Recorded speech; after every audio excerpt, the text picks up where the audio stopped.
Hein? Faut oser, ouais, c'est ça. Après, c'est un peu peut-être plus personnel. Il y a plein de questions, qu'on moi, se j'ai pose. beaucoup de questions.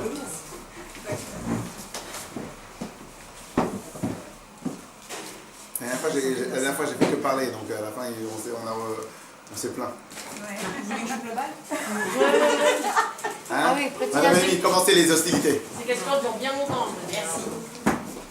Est-ce que vous voulez la meuf, celle qui a fait peur à mon mari? Ouais, tout. Vous voulez? On a peur de rien. Venir extrait. Alors maintenant, je vais demander qu'est-ce qu'Hachem il faisait avant de créer la terre? Qu'est-ce qui a fait qu'un jour il s'est dit tiens, je m'ennuie, Ah. je vais faire des petits boulots. Mais t'as des questions. Il faudra que Ah non, mais c'est prévu. Viens le vent. Viens le vent. Viens le vent. Il y a d'autres questions? Non, c'est pas sérieusement, il faut poser la question. Si maintenant il y a. Ah mais c'est une question sérieuse, hein. Ah, J'aimerais bien la réponse. je sais, peut-être qu'il y en a d'autres qui vont penser à autre chose aussi. Alors. On commence par celle-là. Il y en a d'autres comme Je ça. répète la question. Est-ce qu'il y a un jour il s'est pas. Enfin, je sais pas, est-ce qu'on sait déjà si Hachem il faisait quelque chose, il est resté des années avant de créer les œuvres, ou est-ce qu'il y a eu quelque chose qui s'est passé qui a fait qu'il nous a créé, enfin voilà. Ok. Est-ce qu'on connaît le déroulement ou est-ce que c'est écrit quelque part? Alors, dans votre question à vous, en vérité, il y a plusieurs thèmes dans votre question. Enfin, il y a plusieurs, je ne sais même pas où on va le mettre là. Il y a plusieurs paramètres dans votre question à vous. Tout d'abord, il y a le paramètre temps, avant d'avoir créé. On est d'accord?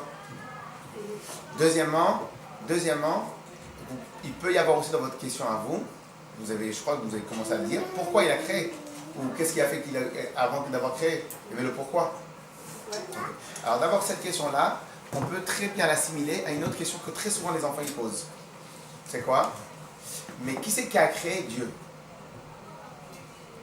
J'aurais pu vous la poser. On est d'accord avec la question? Mais qui a créé Dieu? C'est vrai, c'est le début. C'est pas mal ça? Ça tient la route ou pas? Après, savoir pourquoi il a fait, c'est autre chose. Je vois d'où il Mais vient. d'où il vient? Comme le vent, d'où il vient? On est d'accord ou pas sur la question? Bonne question? Très bonne. Ok. En vérité, cette question-là, la meilleure réponse à donner aux enfants, en vérité la meilleure. Après, il faut aussi qu'ils comprennent. Mais la réponse est la suivante. C'est tous les termes que nous utilisons nous sont des termes des créatures. Donc de ceux qui ont été créés. Le mot avant est lié avec le temps.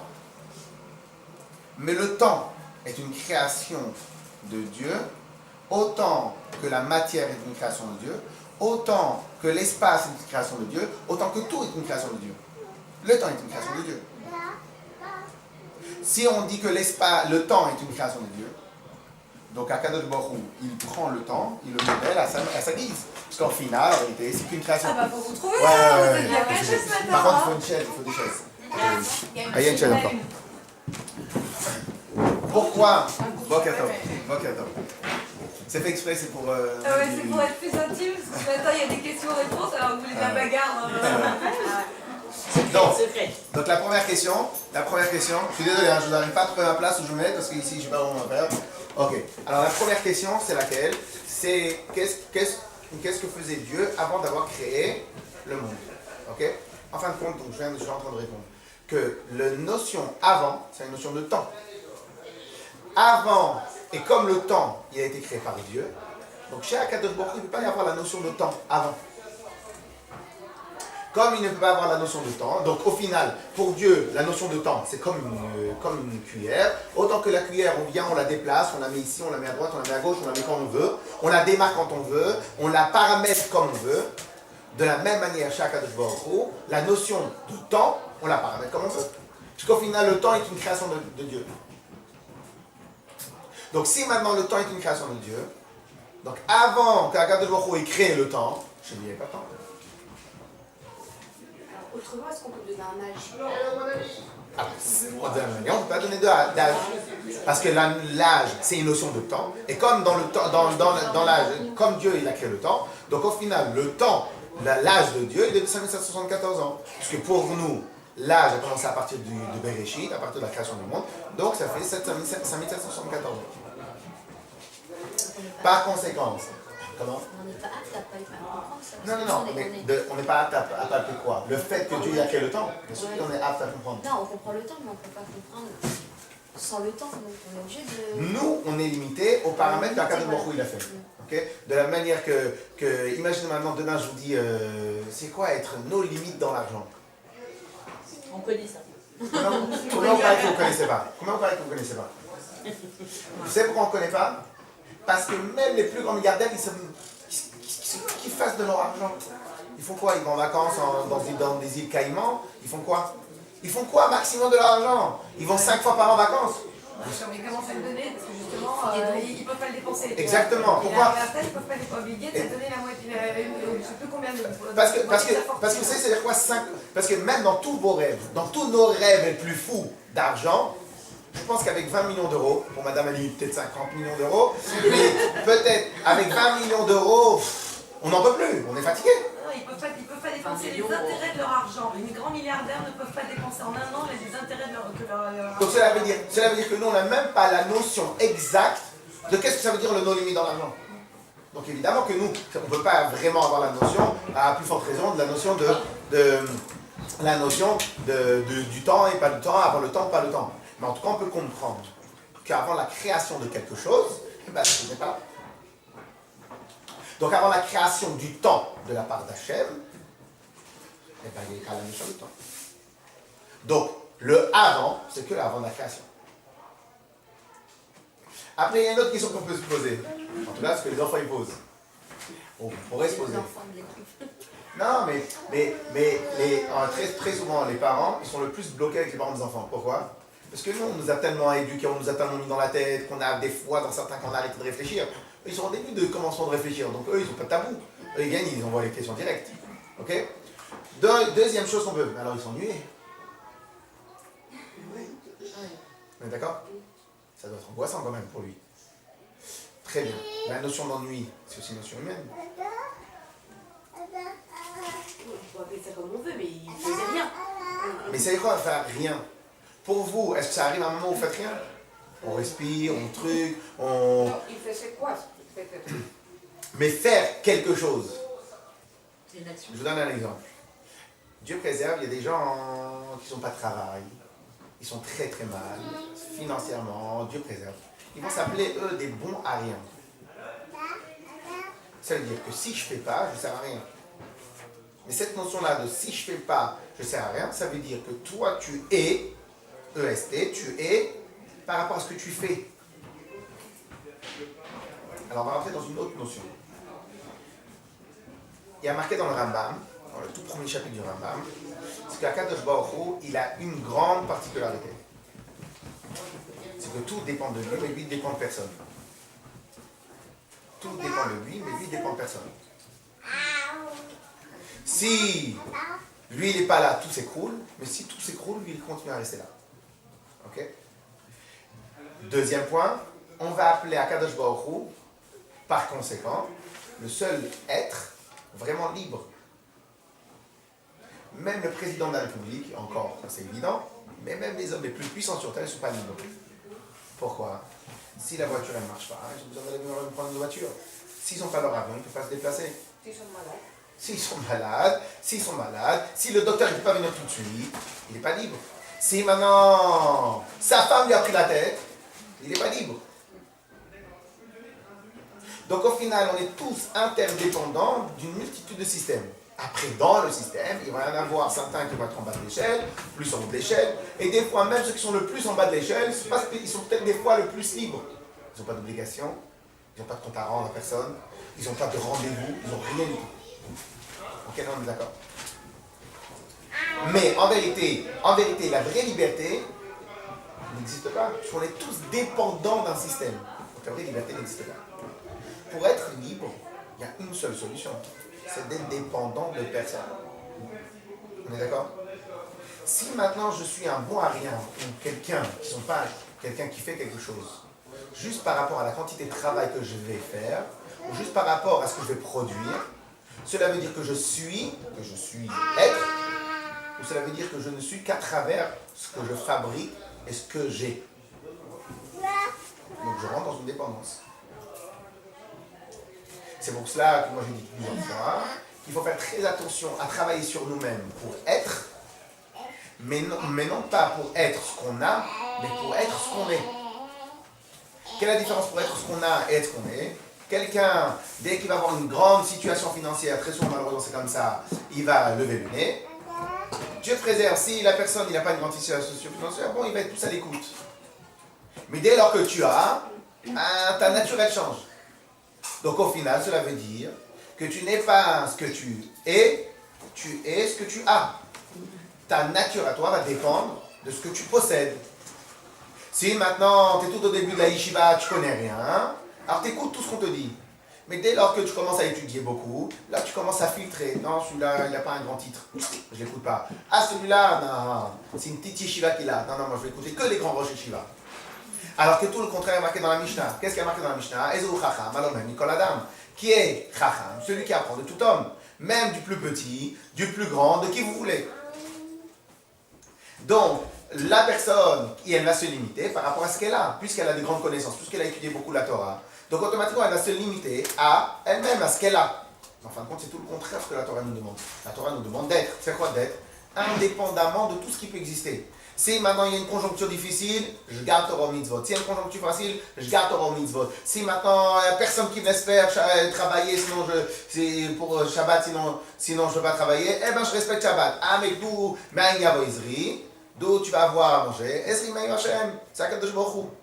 Donc là, je deviens plus ou moins libre. C'est pour cela qu'il y a marqué que qui est le vrai libre, celui qui fait Torah mitzvot. Pourquoi celui qui fait Torah mitzvot? Parce qu'en fin de compte, celui qui s'attache avec Akadosh Baruch Hu, il devient à peu près libre. Pourquoi je dis à peu près libre? Non pas parce que c'est pas vrai, parce qu'on a du mal à s'attacher avec Dieu. Mais plus on s'attache avec Akadosh Baruch Hu, plus on est libre. On est d'accord? Sauf par la crainte. Par la crainte de qui? Mais la crainte, c'est une forme de la crainte de Dieu? Ouais. Non mais vous avez toujours ce problème-là. Hein? On ne fait pas les choses pour la crainte, on ne fait pas les choses parce qu'on attend la récompense, on fait les choses pour se connecter avec Akadosh Baruch Hu. Mais si vous voulez, on peut passer ça à la deuxième partie de la question. On peut revenir dessus. Excusez-moi, mais Je vous connais ou pas? ne pas s'y attacher, c'est aussi une forme de liberté. Non, parce que alors, on va peut-être retravailler dessus sur deux secondes alors. Pourquoi? Parce que c'est encore, on va ouvrir une autre parenthèse, pas tout de suite. Pour l'instant, ne pas s'y attacher, est-ce que c'est une forme de liberté ou pas? J'y reviens dessus. Ok? On termine ce principe-là. Donc cela veut dire que dès lors que tu as une obligation à faire pour te sentir bien, dès que tu as une obligation quelconque, c'est-à-dire que tu es dépendant. Akadosh Baruch Hu, tel qu'il est lui, il est dépendant de rien. Donc il n'a rien à faire, comme il a tout à faire. Donc il ne s'ennuyait pas. Puisque s'ennuyer, ça veut dire ne pas être productif, ou ne faire que des bulles, ou ne pas savoir pourquoi on est là. Qu'est-ce que je fais, à quoi je sers? Ici, chez Akadosh Baruch Hu, cette notion-là n'existe pas. Puisque lui, il n'est pas dépendant, donc il n'est pas dépendant de ce qu'il fait pour être. Il est. On peut le retravailler après. Ensuite, et dernier point. Après, il y a la dernière grande question qu'elle a posée. Mais en fin de compte, cette question-là, si vous voulez, on peut la détailler, mais ça, c'est un cours lui-même de 1 heure. Il y a la dernière question. Maintenant, pourquoi il a créé le monde? Alors, sur ça, il y a deux grandes réponses. La première n'est pas complète. Elle est très mignonne, mais ce n'est pas la plus complète. Et la plus complète, elle n'est pas du tout mignonne. Elle est énervante, mais elle est complète. C'est quoi la première réponse? La première réponse est la suivante. Parce qu'en vérité, Akadosh Baruch Hu, il voulait montrer que malgré qu'on ne le voit pas, malgré qu'il n'est pas apparent, malgré toutes les difficultés qu'on a à servir Dieu, même dans l'obscurité, on peut servir Dieu. Même dans un corps où on ne voit pas Dieu, on ne ressemble même pas à Akadosh Baruch Hu, on ne ressemble même pas à peine notre Neshama, on peut servir Akadosh Baruch Hu. Ce que Akadosh Baruch Hu, il voulait prouver, il voulait faire, en tout cas le programme, le projet qu'il avait, c'était quoi? C'est que même dans le plus grand niveau d'obscurité, le plus grand niveau de matérialité, je peux prendre du matériel et le rendre cadeau. Ça, c'est le job premier, la raison d'être d'Akadosh Baruch Hu. C'est ce qui a marqué, Nitave Akadosh Baruch Hu. Ça, c'est un des 12 psukim que le rabbi a demandé d'apprendre aux enfants. Nitave Akadosh Baruch Hu. Akadosh Baruch Hu a voulu Liot lo yidbarech dira betachtonim. D'avoir une maison ici-bas. C'est quoi une maison ici-bas? C'est qu'en vérité, si on va dire qu'Akadosh Baruch Hu, la force d'Akadosh Baruch Hu seulement avec les anges, donc les anges, c'est pas une chokhma, c'est normal que les anges soient attachés avec Hachem. Si maintenant, c'est seulement avec les plus grands niveaux d'Atzilut, comme on avait étudié, qui sont totalement attachés avec Akadosh Baruch Hu, ben c'est normal. C'est normal que mon fils qui a étudié avec moi, et qui connaît ma chokhma, et qui connaît ma grandeur, qui connaît ma gentillesse, qui me respecte. C'est normal, parce qu'on est très proches. La force, elle est, même lorsque quelqu'un ne voit rien, il est irrespectueux du monde entier, et moi j'arrive à imposer le respect. Ça, c'est la force. Donc la force, elle est toujours lorsque on est dans le maximum de l'obscurité, on arrive à faire quelque chose avec le maximum de l'obscurité. Et ça, c'est ce qu'Akadosh Baruch Hu, il voulait. Donc en vérité, Akadosh Baruch Hu, le plan du monde, c'est quoi? C'est de faire pour Akadosh Baruch Hu une maison ici-bas. On l'a eu à travers le Mishkan, on l'a eu à travers le Beth Amikdash, le premier Beth Amikdash, le deuxième Beth Amikdash. Ça, c'est le but premier. Et après, sur ce, vous allez me dire, très bien, mais pourquoi tout cela? Alors ça, c'est ce qu'on a tous posé la question à la Yeshiva. On nous a tous répondu sur la réponse suivante. Alors celle-là, elle est la moins sympathique qui existe. Mais c'est la plus complète. Ils ont posé cette question-là au Admor Hazaken. Parce que là, ce que je viens d'expliquer, c'est la grande explication extrêmement classique de la Chassidoute. Dans la Chassidoute, on explique que le but du monde, il est de faire, le but de chacun, il est que même dans l'obscurité, on fait rejaillir la lumière d'Akadosh Baruch Hu, on fait rejaillir la divinité, les mitzvot, et ce que Akadosh Baruch Hu nous donne, c'est la grandeur de Dieu. Une fois que l'Admor Hazaken, le premier rabbi de Babylone, donc l'initiateur de la Chassidoute Chabad, il a expliqué tout ça, on lui a posé une question. Ok, très bien, mais pourquoi? Ok, très bien, mais pourquoi tout ça? Il a répondu la réponse suivante. Je vous ai prévenu, elle n'est pas sympathique. Mais c'est la seule réelle qui tient la route. Il a dit, il y a marqué dans le Midrash, Nitave Akadosh Baruch Hu midot lo yidbarech bekavat achronim. Dieu a eu envie d'avoir un monde ici-bas, d'avoir une maison ici-bas. Il a répondu le Admor Hazaken. Pour Madame Afataive, Fregen nit men ken kashes. Sur une envie, on ne pose pas de questions. Moi, ça me fait plus une réponse comme ça que la première. Ça me dérange moins. Mais je vous ai prévenu à l'avance. Je vous ai prévenu à l'avance que la première elle est très mignonne, mais elle n'est pas complète. La deuxième elle est complète, mais elle n'est pas mignonne. Je vous ai prévenu à l'avance, je ne me suis pas caché. Voilà. Mais ça me dérange moins une réponse comme ça. Hachem, il a eu envie, il a fait. Oui, mais attention, c'est quoi le pshat d'envie? C'est pas comme l'envie d'une femme enceinte.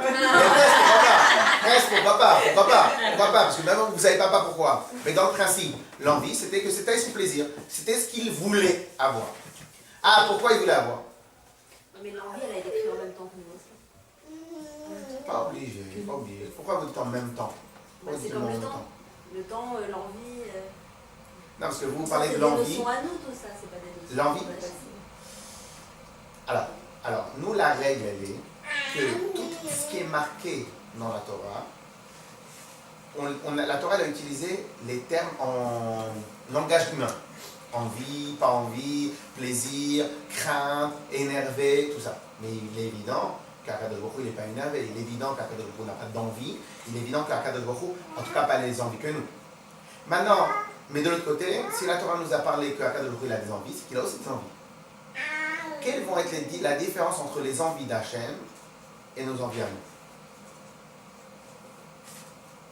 Nous, on est dépendants de plein de choses. Et c'est cette dépendance-là qui nous crée nos envies. Lui, c'est des envies, oui. On commence? On commence? On va à la Brit Mila, on revient juste après? Hein? Hein? Ah, c'est pour ça qu'on nous exile, hein? Ne vous inquiétez pas, c'est pas pour le plaisir. Hein? On était bien On là. va rien faire sans vous. Hein? Alors. On dit Madame Benamou, elle arrive 2 secondes, développée au béni. Dans la chaîne, comme chez Ikea. Comme chez Ikea, dépendu à chaque stand.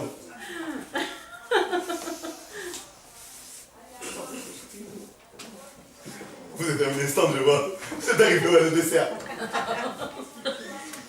J'adore les fruits. Oh là. Ah, il y a des connaisseuses, hein.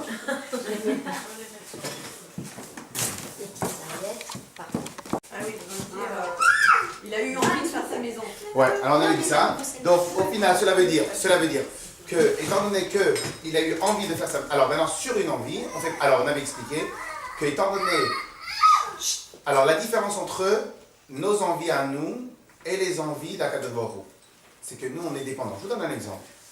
On a envie d'acheter la dernière robe ou la dernière n'importe quoi. La dernière. La dernière quoi, vous avez dit? Paire de chaussures. Ouais. La dernière paire de chaussures. Vous croyez que votre envie, elle est venue comme ça? Il y a eu une incitation, tout ça. Donc en réalité, vous, ce que vous imaginez comme une envie pure, mais non, j'ai envie, je suis dépendant de personne. Avoir envie d'acheter des chaussures à la dernière mode, ça prouve à combien l'envie elle a été dirigée par les gens qui font le marketing. Comme je dis, vous savez qu'on a une mission à Beth Rabban, et même pour le Gan Israël. Vous savez qu'aujourd'hui, vous savez que l'industrie du cinéma, l'industrie des jeux vidéo, c'est quasiment la plus grande industrie. Je crois que les jeux vidéo ont dépassé en termes de chiffre d'affaires que l'industrie du cinéma. Donc imaginez que maintenant que pour un jeu de Nintendo, un jeu de PlayStation ou je sais pas quoi, ils ont dépensé 100 millions d'euros pour juste faire sortir le jeu. Vous arrivez au Gan Israël avec des budgets de 100 euros. Comment vous voulez faire le poids? Parce qu'ils ont dépensé 100 millions d'euros pour que la personne, l'enfant, quand il joue, dès qu'il passe à la table, tout de suite il y a une autre étape qui arrive. Et ils ont des psychologues, ils ont des ils ont des graphistes, ils ont des études de marché. Juste pour que dès qu'ils passent à ce niveau-là, il y a tout de suite envie de passer au niveau d'après. Comment vous voulez faire?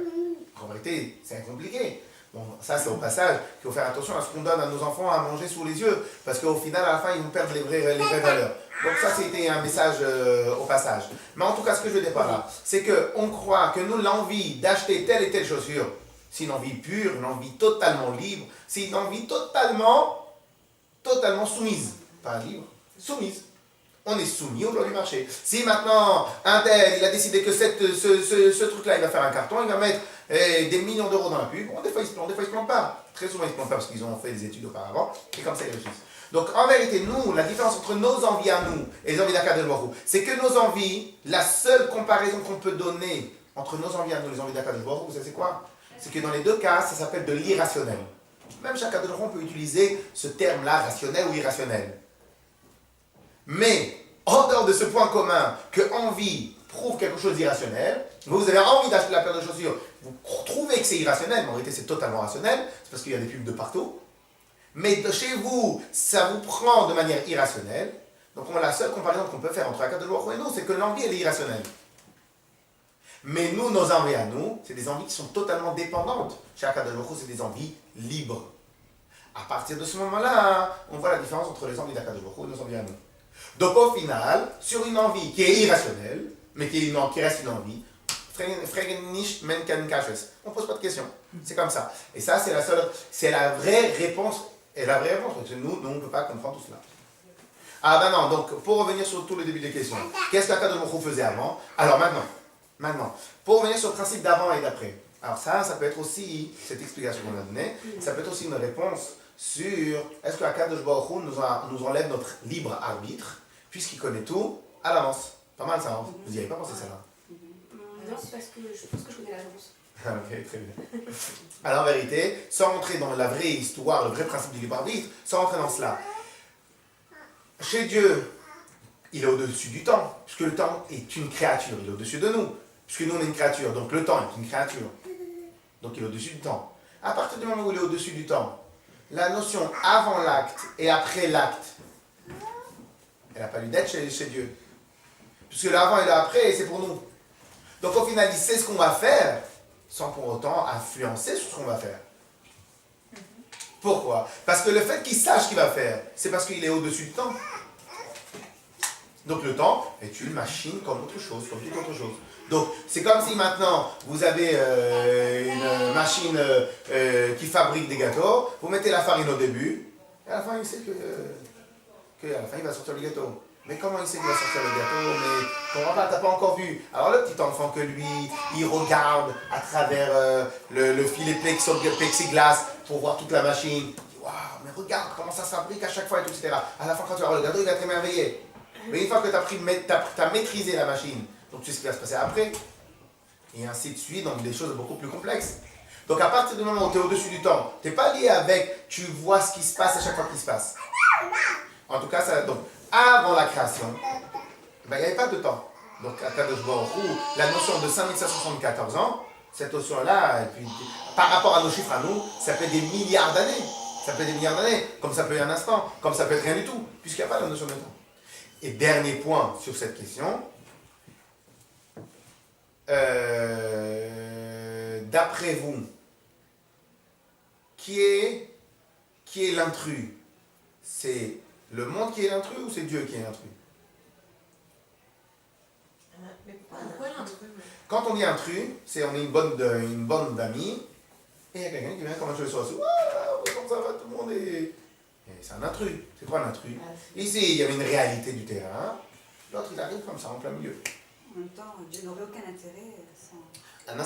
Dieu n'aurait aucun intérêt. Mais il n'a pas d'intérêt. Il est au-dessus des intérêts. Sans le monde, sans nous, sans le bien, sans le mal. Mais il n'a pas besoin de ça.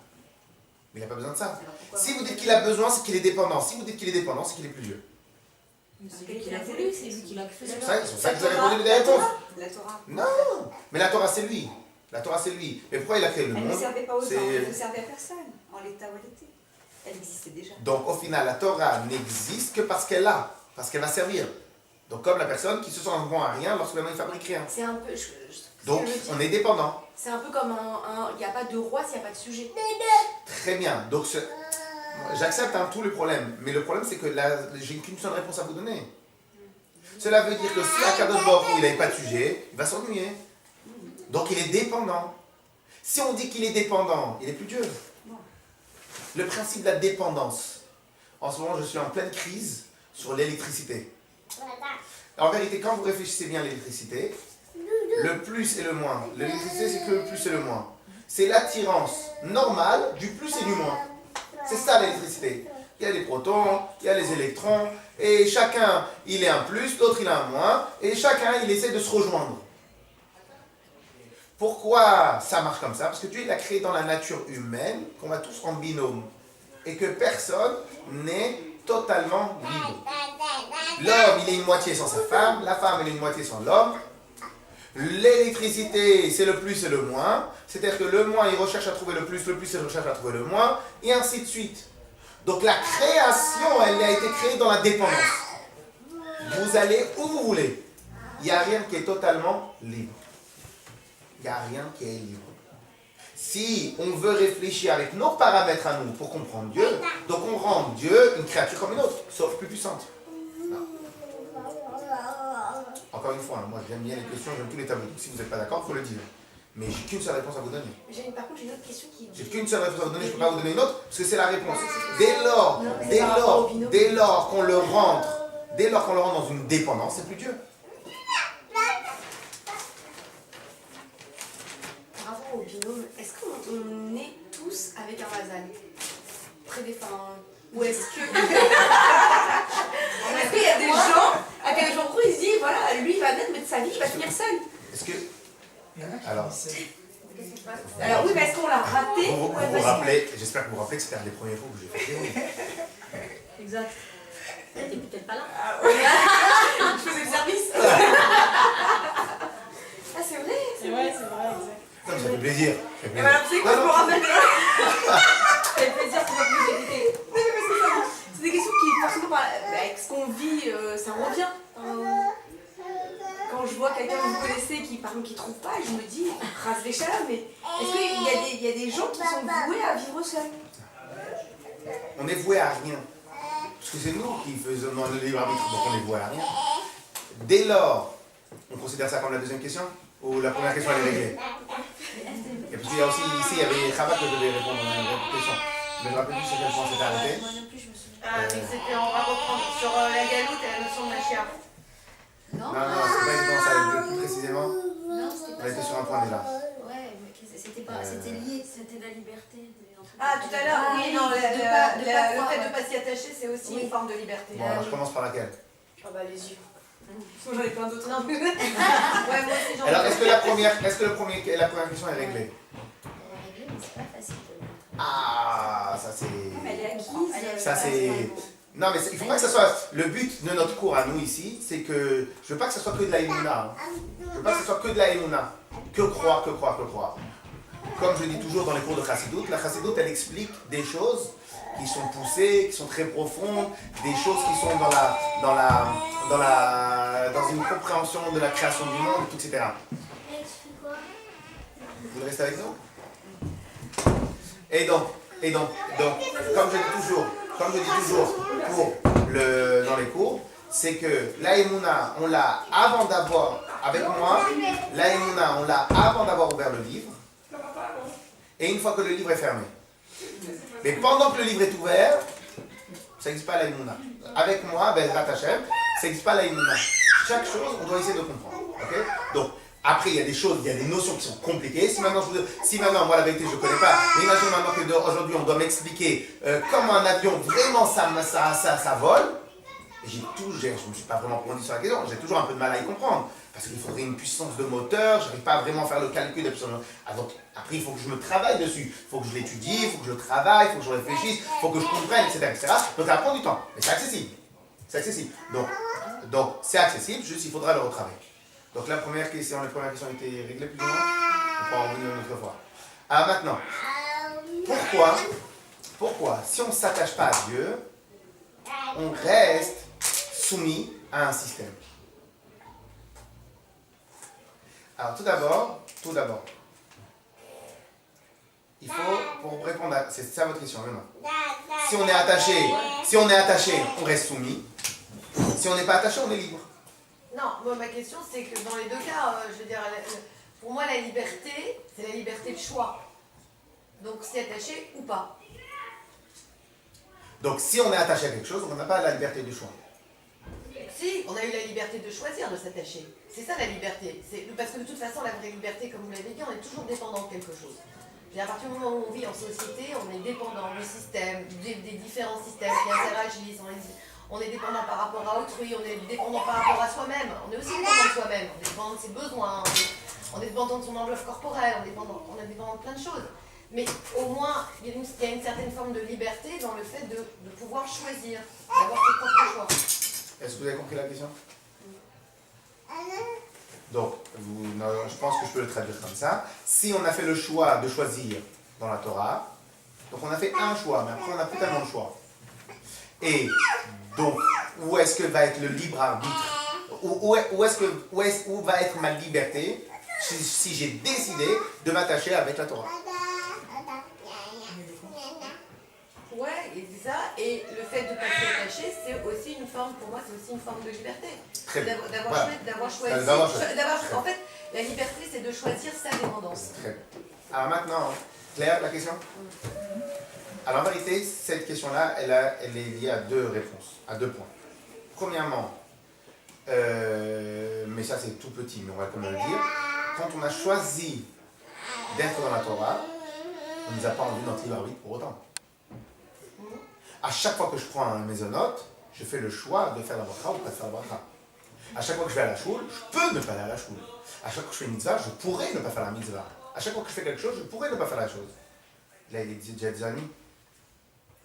Ouais, mais de toute façon, on a été interrompu par la Ouais, donc... Moi j'ai mon mari qui ne travaille pas exceptionnellement aujourd'hui. Si j'arrive à midi, ça ne va pas faire compléter. Donc je ne vais pas tarder. Ok. On attend 5 minutes. Moins le quart? C'est bon? Non, ça va, il est gentil quand même, mon mari. Ah, non, ça va se faire avec des enfants, avec le mari. Non, les enfants ils sont à l'école, mon mari ne travaille pas. Ah, très. Alors maintenant, donc, même lorsque j'ai fait le choix de faire Torah mitzvot, à chaque instant, je dois refaire le choix. On avait étudié, je dois faire le choix d'avoir les bonnes pensées, je dois faire le choix de manger ce qu'il faut. Alors, il y a des choses qui sont acquises.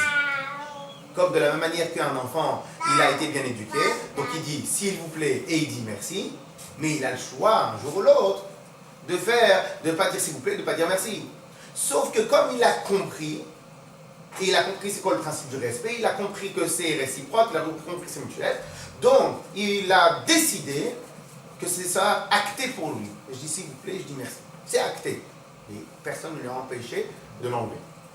Donc même lorsque j'ai décidé d'être dans la Torah, il n'y a rien qui m'empêche d'aller à contre-courant du préserve.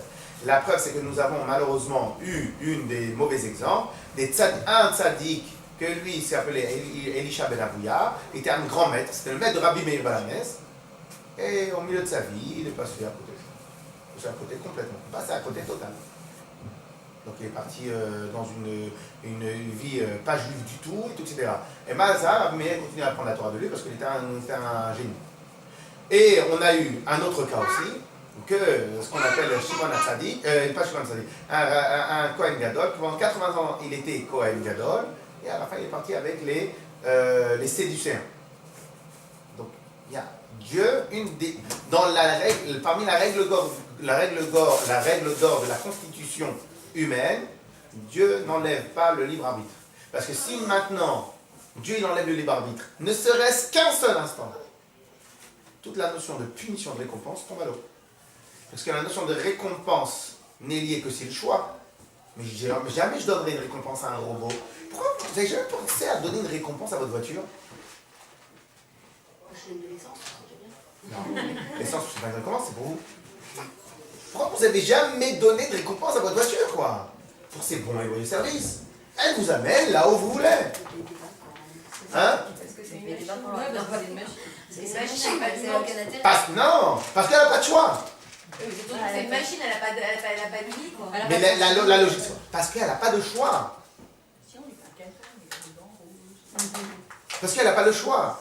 Elle n'a pas le choix. La récompense, elle commence avec le choix. Si maintenant je suis une machine et j'ai pas si j'ai pas de choix à faire, donc j'ai pas de choix à faire, je ne vais pas avoir de récompense. Et il peut y avoir un esclave. On donne des récompenses à des esclaves? Non. On ne donne pas de récompenses à des esclaves?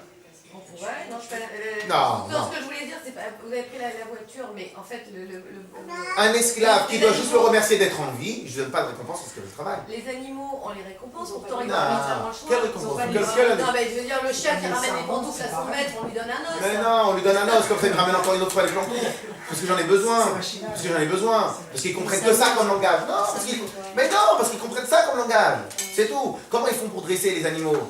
À chaque fois qu'ils font un truc, ils lui donnent un os ou un poisson. Parce que c'est comme ça qu'on les éduque, c'est tout. Mais c'est pas une récompense, ils ne comprennent même pas ce qu'est la récompense. Le principe de la récompense et de la punition n'est lié qu'avec le choix. Si j'ai le choix de faire et je fais pas ou je fais, là je peux donner la récompense et je peux éventuellement donner la punition. Ok? Donc dans la constitution humaine, Akadosh Baruch Hu, il laisse le choix à n'importe qui, même le rabbi Lubavitch, il a le choix. Sauf que lui, chaque instant, il fait son choix de s'attacher avec Dieu.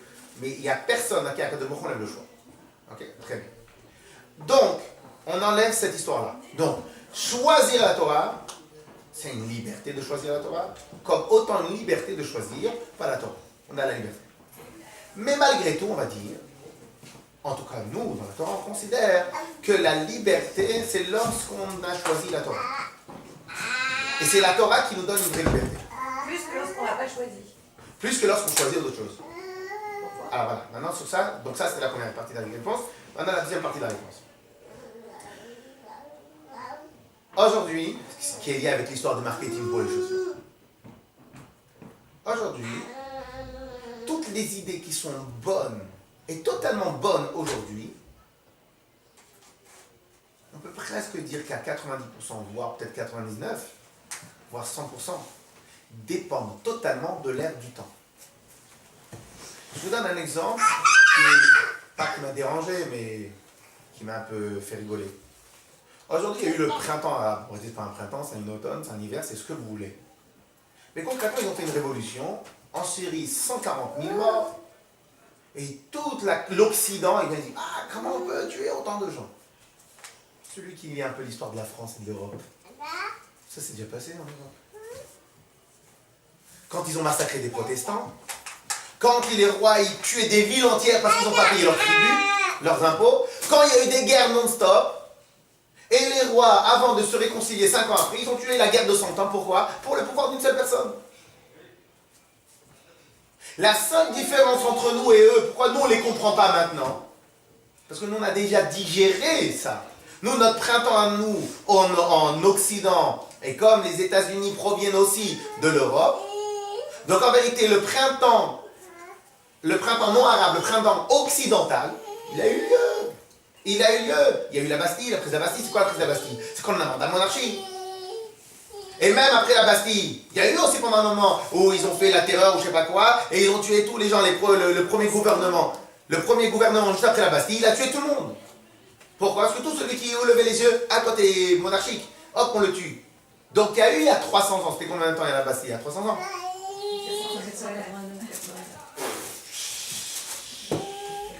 Et donc, il y a eu le printemps Europe, il y a eu 300 ans. Et il y a eu des massacres, il y a eu des tueries, il y a eu il y a eu tout ce que vous voulez. Les croisades, il y a eu tout ce que vous voulez. Sauf que, comme quelque part notre culture, elle est pas plus ancienne, je ne sais pas si on pourrait dire plus ancienne, mais ça a été un peu différent. En tout cas, on a démarré plus avant. Donc aujourd'hui, tous les modes, notre mode de pensée, ce que nous trouvons comme réel, ce que nous trouvons comme logique, ce que nous trouvons comme normal, il y a 300 ans, c'était pas normal. Il y a 300 ans, c'est pas normal? Très bien. Donc cela veut dire que notre mode de pensée, l'atmosphère du pays, le mode de pensée occidental, est un mode de pensée qui a eu ses aléas, qui a eu sa naissance, qui a eu sa maturité. Aujourd'hui, on est maturité. Et pourtant, il y a toujours des problèmes entre le libéralisme, le capitalisme, etc., etc. Donc à chaque fois, il y a des courants de pensée. Donc cela veut dire quelque part que ces courants de pensée-là, ils sont libres ou ils sont dépendants d'une conjoncture et d'une atmosphère et d'une histoire. Quel est le seul courant de pensée qui n'a jamais changé? Attends. Depuis qu'on l'a reçu, on a les mêmes lettres dans ce Torah. On a les mêmes 613 mitzvot depuis 3000 ans. Les mêmes 613 mitzvot. On a les